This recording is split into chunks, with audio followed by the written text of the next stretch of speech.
Bonjour et bienvenue sur Boulevard BD. Aujourd'hui, Thorgal, tome 39, Néokora. Accompagné d'Ava et de son frère, Thorgal, Jolan et Louve sont de retour au bercail. Revenus des îles Foroyard, ils retrouvent les habitants du village complètement hagards, comme lobotomisés. Effectuant des tâches mécaniques, ne parlant pas, seul le chien Elki réagit. Il raconte à Louve, qui comprend les animaux, que deux étrangers sont arrivés au village avec une charrette de fruits secs. Depuis que les villageois les ont mangés, ils sont devenus comme envoûtés et tous les jours vont casser des pierres dans une carrière proche. Thorgal va rapidement se rendre compte que c'est une de ses vieilles et très proches connaissances qui tire les ficelles de cet envoûtement. Après 2 histoires indépendantes pour se faire la main, si tant est qu'il en ait eu besoin, Yann lance Thorgal dans un nouveau cycle. Qui dit cycle de plusieurs albums dit présence nécessaire de Chris de Valnor. Quel plaisir de retrouver cette sublime tragédienne qui, si elle ne porte pas des valeurs de morale, montre qu'une femme déterminée peut faire sa place dans un milieu presque exclusivement masculin. Yann place Slive, la magicienne, aux sources de cette nouvelle intrigue, celle que l'on n'avait plus vue depuis le tome 2, l'île des mers gelées, apparent souvenir dans la forteresse invisible, venait en fait des étoiles et vivait avec des hommes dans un gigantesque vaisseau.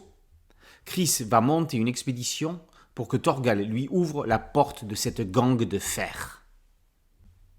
Yann maîtrise tout l'univers de Jean Van Hamme et Grigor Rosinski. Les clins d'œil aux albums mythiques se succèdent. L'île des mers gelées évidemment, mais aussi Alinoé. La séquence finale ne laissera pas non plus les fans de Ulysse 31 de marbre. Surtout, Yann n'oublie pas que Thorgal n'est pas qu'un viking comme les autres et relance un pan de la saga depuis longtemps inexploré. La suite du cycle nous en dira plus. Si bémol il devait y avoir, ce sont sur des réflexions pseudo-écologiques de vikings un peu trop convenues et pas forcément à propos ici. Fred Vigneault réalise un travail impeccable. L'entité fantomatique qui attaque l'équipage du bateau, l'arrivée au castel, puis Thorgal découvrant Chris en furie et Aniel en implacable maître du jeu, le vaisseau de Slive et les alcôves de verre. Chacune de ces scènes sont magistrales. Accompagnées des couleurs feu colère et bleu-gris mystère de Gaëtan Georges, le trait de Fred Vigneault devient définitivement un socle de pierre inébranlable sur lequel Yann peut bâtir des récits solides.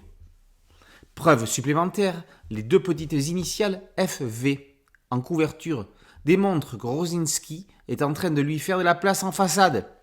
Le Polonais, qui a réalisé jusqu'à présent seul toutes les couvertures, ne le fait certainement pas par obligation, mais parce qu'il sait qu'il peut faire confiance au talent de son successeur. Depuis le cycle de K, on attendait un nouvel arc narratif puissant de plusieurs albums. Avec Néokora, celui-ci semble bien débuter. Thorgal, tome 39, Néokora, par Yann et Vigneault, est paru aux éditions du Lombard. Boulevard BD, c'est un podcast audio, une chaîne YouTube. Merci de liker, de partager et de vous abonner. A très bientôt sur Boulevard BD. Ciao.